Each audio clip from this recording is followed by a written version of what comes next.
El escocés Arthur Conan Doyle fue un conocido médico, escritor y, a su pesar, caballero de la Orden del Imperio Británico que le otorgaba el tratamiento de ser. Autor prolífico, cuya obra incluye relatos de ciencia ficción, novela histórica, teatro y poesía, Conan Doyle es uno de los más prodigiosos y puros narradores de la lengua inglesa. Su narrativa se caracteriza por una envidiable facilidad para lo interesante, una disposición hacia lo macabro y fantástico que honran su sangre norteña y el perfecto dominio de cómo debe contarse una acción, donde destaca el método deductivo, metódico y cerebral que utilizan sus personajes. Soñó con ser otro Walter Scott, creador de la novela histórica. Fue algo distinto, pero en modo alguno inferior, el creador del inolvidable detective más famoso de la historia, Sherlock Holmes, cuyos relatos popularizarían la novela policíaca. La magnitud de los libros, protagonizados por el célebre maestro de detectives, eclipsaría el resto de una obra cuya importancia no debe ser desestimada. Amigas, amigos, bienvenidos a Maldita Literatura. Arthur Ignatius Conan Doyle nació el 22 de mayo de 1859 en la calle 11 de Piccadilly Place, en la ciudad de Edimburgo, Escocia. Pertenecía a una familia católica irlandesa que había proporcionado una saga de ilustradores y caricaturistas iniciada por su abuelo John Doyle y continuada por sus tíos. Su mismo padre, Charles Doyle, ilustraría la primera edición del libro de su hijo, Estudio en Escarlata. El primero en el que aparece la figura que haría famoso a Conan Doyle, Sherlock Holmes. Sin embargo, el padre también padeció a lo largo de su vida un grave y creciente alcoholismo, junto a profundas depresiones que le llevaron en diversas ocasiones a ser internado en una institución sanitaria, lo cual llevaría a dispersar la familia, siendo los niños alojados temporalmente en diversas instituciones de Edimburgo. Posteriormente se reencontrarían.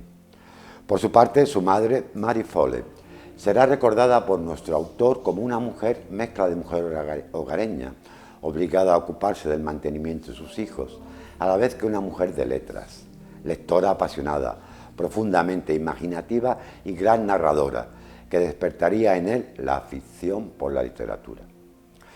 Aún así, los detalles de la infancia de Arthur y sus hermanos son poco claros. Algunas fuentes manifiestan que eran 9 hijos, otras que 10, aunque parece que 3 murieron pequeños. Arthur Conan Doyle comenzó en 1876 la carrera de medicina en la Universidad de Edimburgo, donde conoció al médico forense Joseph Bell. Era un profesor que con sus dotes deductivas le inspiraría las características de su famoso personaje Sherlock Holmes. Allí en la universidad también destacaría los deportes, especialmente en el rugby, golf y boxeo. A principios de 1880 se embarcaría para ejercer como cirujano en sustitución de un amigo suyo, en un ballenero denominado The Hope, que durante 6 meses navegaría hacia el Ártico. A los 22 años se graduó como médico, sin embargo recibiría el doctorado 4 años después. Fue en estos años cuando hizo una gran amistad con el también escritor escocés J.M. Barrie, el famoso autor de Peter Pan. Mientras estudiaba medicina, antes de que cumpliera los 20, comenzó a escribir historias cortas. Tras su etapa universitaria, volvería a embarcarse como médico, en un viaje esta vez a las costas del África Occidental, para establecerse por su cuenta en una clínica privada como médico. Ya con 23 años, en Portsmouth, famoso por su puerto. Debido al poco éxito inicial y a no tener pacientes, comenzó de nuevo a escribir historias, sobre todo inspiradas en estas expediciones anteriores marinas. En Portsmouth también jugaría a fútbol como portero y también sería un gran aficionado al cricket, asimismo al golf.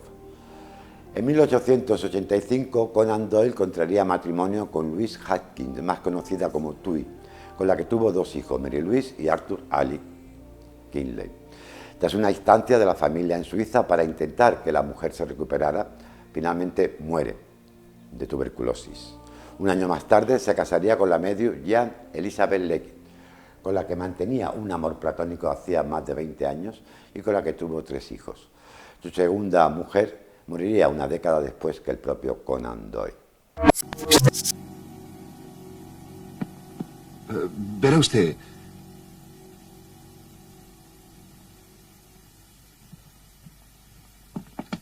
Pero señora... Cierra la ventana, John.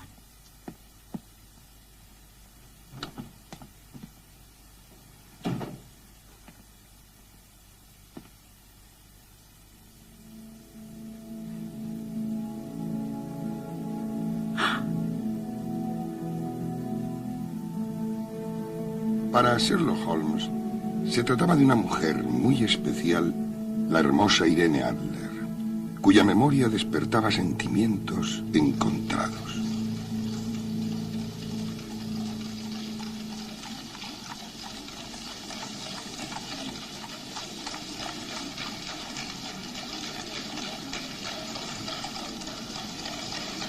En la época de nuestra participación en el caso de Irene Adler, Holmes y yo llevábamos unos cuantos años compartiendo una misma residencia en la calle Baker. Mi consulta me había obligado a ausentarme de la ciudad durante varios días. Como era habitual, tras estar algún tiempo alejado de Holmes, regresé a casa lleno de recelos respecto al estado anímico en que lo encontraría.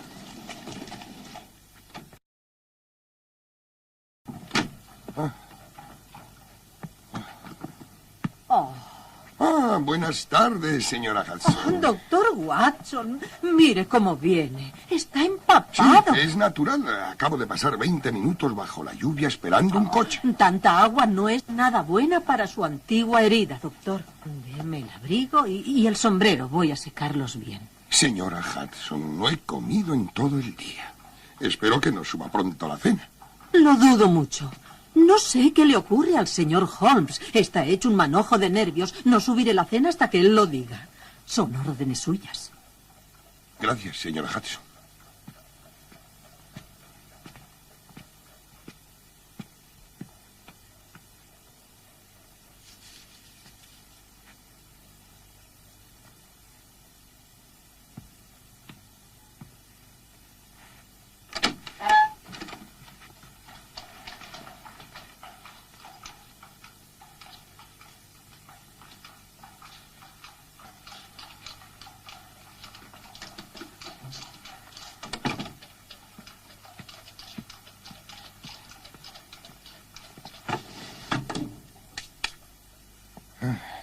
Querido Holmes,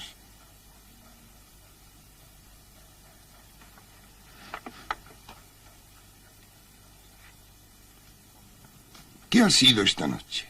¿Morfina o cocaína? Pues puedo recomendarle una solución del 7% de cocaína. ¿Quiere usted probar? No, ni hablar. Y lo digo no solo como su amigo, sino como su médico. ¿Cómo puede poner en tan grave peligro las grandes facultades con las que ha sido dotado? No sabe usted lo que aclara y estimula el cerebro. Y termina por destruirlo con los años. Mi mente se rebela contra la inactividad. Plantéeme problemas. Deme trabajo. Propóngame criptogramas difíciles, sucesos para su análisis, y estaré en el mundo que me gusta. Entonces dejaré los estimulantes artificiales. Aborrezco la tediosa rutina de la vida. Necesito la exaltación mental. En 1891, Conan Doyle se mudaría a Londres para ejercer su profesión de médico, oftalmólogo. En su biografía aclararía que ningún paciente entró en su clínica, lo cual, y para aumentar necesariamente sus ingresos, en un momento de auténtica inspiración, basándose en el coprotagonismo del caballero y escudero de Don Quijote de la Mancha, modelo que tantos novelistas han seguido, Arthur Conan Doyle tuvo la genial idea de crear al Dr. Watson, médico leal pero intelectualmente inferior que acompaña a su compañero Sherlock Holmes y el cual escribe sus aventuras, siguiendo así el modelo iniciado en la novela policíaca por Edgar Allan Poe. Quizás en toda la literatura moderna no haya pareja más eternamente reconocible que Sherlock Holmes y Watson. Conan Doyle adorna a su personaje con rasgos muy reveladores de los estereotipos de la clase alta victoriana: afición a la cocaína o a la heroína, destreza en la música, sobre todo en el violín, bruscos accesos de euforia, de melancolía, misoginia y, por supuesto, un patriotismo al servicio indiscutible del imperio inglés. En julio de 1891 empezaría a publicar en la revista Strand Magazine Las andanzas del maestro de detectives, cuya famosa capacidad de deducción le fueron inspiradas por aquel profesor citado de la universidad. Un siglo después de su aparición, siguen protagonizando aventuras que imitan a las originales o les hacen viajar por el mundo y por el tiempo, hasta por el espacio intergaláctico. Sin embargo, Sherlock Holmes no fue un personaje del agrado de su autor. Harto de su personaje, decidió darle muerte en la ficción junto a su mortal enemigo, el maligno profesor Moriarty. Tanto es así que en noviembre de ese año le escribió a su madre que quería matar a Sherlock Holmes, ya que estaba gastando su mente. A lo que su madre respondió: la gente no lo va a tomar de buena manera. Finalmente, Conan Doyle cumpliría su deseo en la historia titulada El problema final. Sucedió, sin embargo, que poco antes él lo había hecho o lo haría realmente en otra historia, El sabueso de los Baskerville. Sin embargo, el público británico se tomó muy mal la muerte del detective, tanto que inundó a Conan Doyle con cartas que iban desde las súplicas a las amenazas, pasando por los insultos, en las que se le pedía que resucitara al gran maestro detective Sherlock Holmes. Tras 10 años de resistirse, se dio, y como decimos, lo resucita en 1902 con El sabueso de los Baskerville. Esta obra trata de la tensión entre lo ultraterreno y lo real, entre la superstición y la ciencia. Holmes buscará, como siempre, la explicación lógica, que será la que se acabará imponiendo dentro de los cánones, como es normal de la novela policíaca, a todos los acontecimientos que se suceden.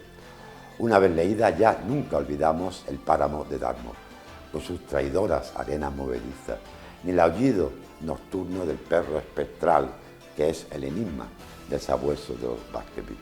La emoción, la intriga, el peligro y la deducción se combinan en este relato de tal modo que podemos concederle una categoría casi de perfecto.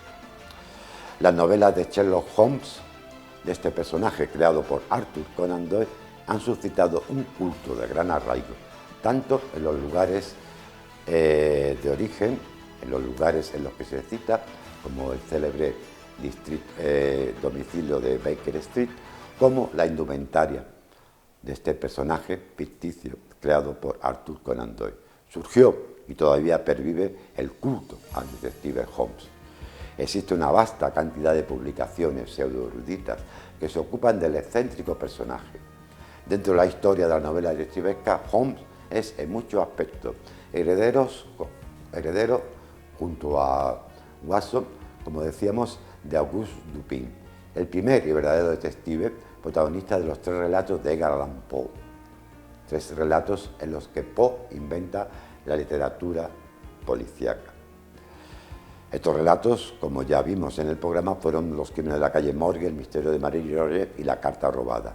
Supusieron la fundación del género. Arthur Conan Doyle es considerado el primer maestro de la edad clásica de la narrativa policial, el primer divulgador entre el gran público de una literatura pronto desarrollada por figuras como Agatha Christie, Herbert K. Chesterton, Edward Wallace, etc. Si vas a leer solo en novela policíaca, se recomienda que sea El sabueso de los Baskerville, de Sir Arthur Conan Doyle, para saludar, conocer y despedir al gran Sherlock Holmes.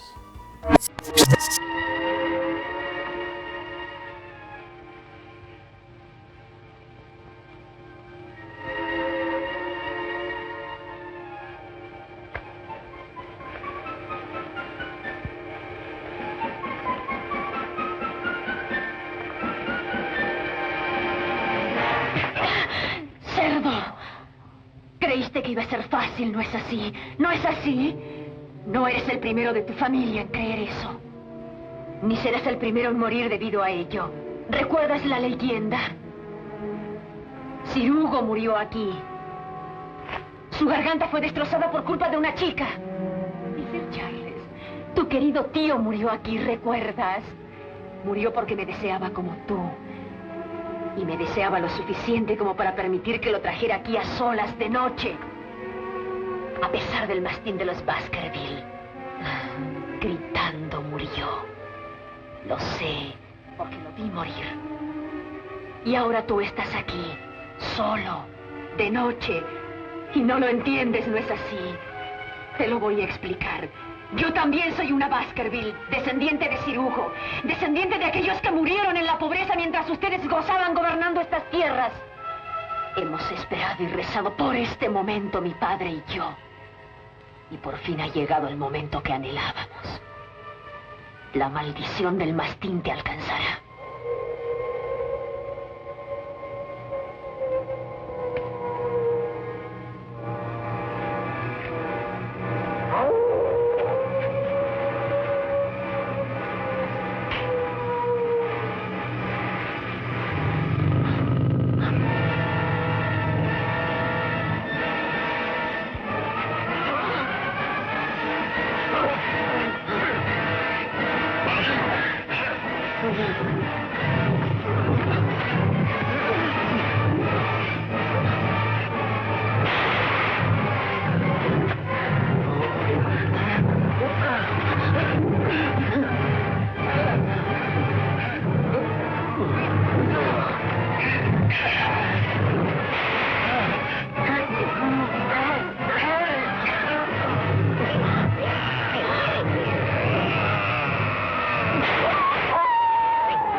No, Watson, no irá muy lejos. Atiende a Sir Henry.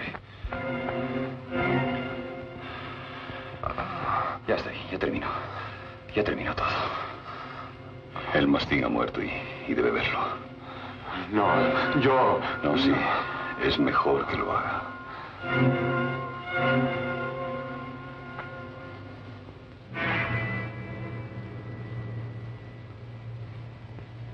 No hay nada que temer.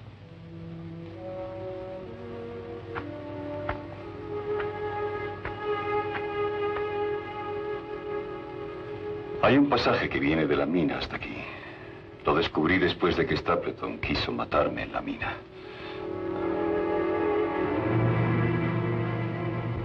Usaban esta máscara para hacerlo más aterrador. Lo mantenían sin comer dentro de la mina hasta que llegara el momento. Después lo hacían oler una prenda.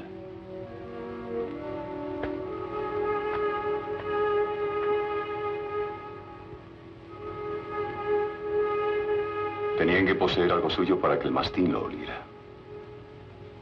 Hay que llevar de vuelta a la casa a Sir Henry Holmes. Dispone de su capa. Hay que abrigarlo.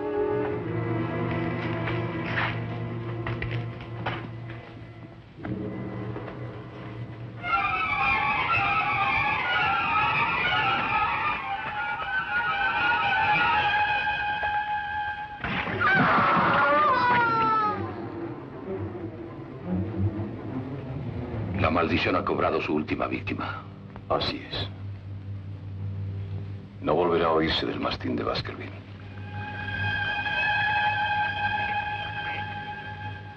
He sufrido bastante por causa de mi antepasado. Y por eso le envío el retrato robado descubierto en la granja de Stapleton para su famosa colección de recuerdos. Espero que lo acepte junto con el cheque que le envío por... Oh, muy generoso. Después del té debemos escribir a Sir Henry diciéndole que es un placer aceptar ambas cosas. Dígame, Holmes. ¿Sí? ¿Cuándo empezó a sospechar la verdad respecto a este caso? ¿La verdad? Sí, que el mastín era solo un perro común y no un legendario mito. Ah, cuando Sir Henry habló de la bota perdida, eso me puso sobre la pista. ¿Con tanta anticipación? Es increíble. Elemental, mi querido Watson. Elemental. ¿Pastelillo? ¿Eh? Basándose en los personajes creados por Arthur Conan Doyle, Billy Wilder dirigió en 1970 la coproducción inglesa-norteamericana La vida privada de Sherlock Holmes. En el periodo que va entre 1943 y 1945, el director norteamericano Roy William Neill había filmado por lo menos 8 películas basadas en personajes y textos de Conan Doyle, entre ellas La mujer araña. El sabueso de los Baskerville, que también es conocido como el perro de los Baskerville, fue llevado al cine por Terence Fisher en 1959 y por Paul Morrissey en 1977. Gracias a su versatilidad literaria, Conan Doyle tuvo el mismo éxito incursionando en otros géneros, como la novela histórica, con obras como La Compañía Blanca, y especialmente en la ciencia ficción, con sus célebres y apasionantes relatos sobre el profesor Challenger, que apareció por primera vez en la novela El Mundo Perdido. Se trata esta de una de las más divertidas sátiras de científicos modernos, sus querellas académicas, su visión reductora pero enérgica de la realidad, que es también El Mundo Perdido, una de las mejores novelas de aventuras que ha consentido este siglo. Novela que figura entre las historias mejor contadas de este narrador, todo un fuera de serie. Hoy en día su argumento quizás nos parece manido a causa de las incontables imitaciones que ha soportado. El Mundo Perdido es la predecesora del Parque Jurásico.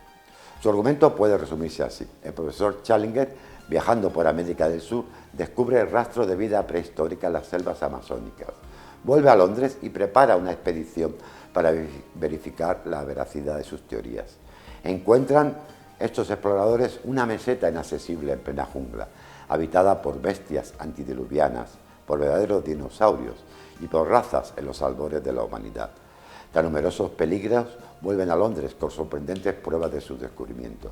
Conan Doyle consigue narrar toda la aventura, situando siempre al lector en el punto más adecuado para que podamos disfrutar de ella, por lo que cada escena adquiere una suerte de mágica intensidad gozosa. El Mundo Perdido es una novela que se lee en un estado de ánimo permanentemente jubiloso, propia de una víspera de fiesta o del alba ensoñada e incitante en que vamos a emprender un viaje anhelado. Es un libro con buen humor en el que el autor, Conan Doyle, contagia al público el disfrute que le produjo componer cada una de sus páginas. La figura de los dos científicos principales expedicionarios, Challenger y su rival Summerlee, quedan simpáticamente maltratadas. Ambos son obstinados, incapaces de todo goce que no derribe de la taxonomía o de la prioridad en el descubrimiento, pero con todo, esclavos de una especie de fanatismo que casi podría confundirse en ocasiones con la grandeza. El Mundo Perdido ha suscitado numerosas también películas y hay una gran película que podéis ver en televisión, El Mundo Perdido, una gran obra de Sir Arthur Conan Doyle. Que la disfrutéis.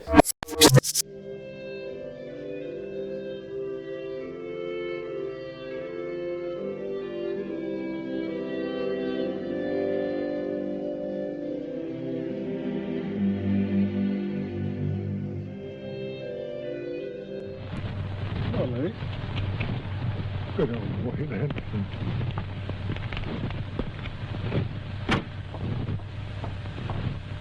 Let's see now, I've got to speak one or two words, and just to try my voice, I understand. There are two things that people always want to ask me. Well, one of them is how I ever came to write the Sherlock Holmes stories, and the other is about how I came to have psychic experiences and to take so much interest in that question. Well, first of all, about the Sherlock Holmes stories, it came about in this way. I was quite a young doctor at the time. I had, of course, a scientific training, and I used occasionally to read detective stories. It always annoyed me how in the old-fashioned detective story, the detective always seemed to get at his results either by some sort of lucky chance or a fluke, or else it was quite unexplained how he got there. He got there, but he never gave an explanation how. Well, that didn't seem to me quite playing the game. It seemed to me that he's bound to give his reasons why he came to his conclusions. Well, once I began to think about this, I began to think of turning scientific methods, as it were, onto the work of detection. And I used, as a student, to have an old professor, his name was Bell, who was extraordinarily quick at deductive work. He would look at the patient, he would hardly allow the patient to open his mouth, but he would make his diagnosis of the disease, and also very often of the patient's nationality and occupation and other points, entirely by his power of observation. So naturally I thought to myself, well, if a scientific man like Bell was to come into the detective business, he wouldn't do these things by chance. He'd get the thing by building it up scientifically. So, having once conceived that line of thought, you can well imagine that I had, as it were, a new idea of the detective, and one which it interested me to work out. I thought of 100 little dodges, as you may say, 100 little touches by which he could build up his conclusions, and then I began to write stories on those lines. At first I think they attracted very little attention, but after time, when I began the short adventures, one after the other, coming out month after month in the Strand magazine, people began to recognize that it was different to the old detective, that there was something there which was new. They began to buy the magazine, and it prospered, and so I may say did I. We both came along together, and from that time Sherlock Holmes fairly took root. I've written a good deal more about him than I ever intended to do, but my hand has been rather forced by kind friends who continually wanted to know more. And so it is that this monstrous growth has come out of what was really a comparatively small seed. But the curious thing is how many people there are in the world who are perfectly convinced that he is a living human being. I get letters addressed to him, and I get letters asking for his autograph, get letters addressed to his rather stupid friend, Watson. I've even had ladies writing to say that they'd be very glad to act as his housekeeper. One of them, when she heard that he had turned to the occupation of keeping bees, wrote saying that she was an expert at segregating the queen, whatever that may mean, and that she was evidently predestined to be the housekeeper of Sherlock Holmes. I don't know if there's anything more I could say with advantage about him. But on the other point, which is to me, of course, a very much more serious one, on the question of my taking up this psychic matter. Durante la guerra Boer, Arthur Conan Doyle fue médico militar y a su regreso a Inglaterra escribió en 1900 su libro más largo, La guerra de los Boers, y 2 años después, La guerra en Sudáfrica, obras en las que justificaba la participación de su país en este conflicto armado y por las que se le concedió el título de ser en 1902. Al estallar la Primera Guerra Mundial en el 1914, intenta aislarse con 55 años como simple soldado raso. En su carta de ingreso defiende que es fuerte y que tiene una voz audible. Lo rechazaron, pero sin embargo ayudó con la propaganda y con el apoyo de voluntarios civiles desde el Reino Unido. Es en esta época, desde 1916 a 1920, cuando escribe La campaña británica en Francia y Flandes, 6 volúmenes en homenaje a la valentía británica.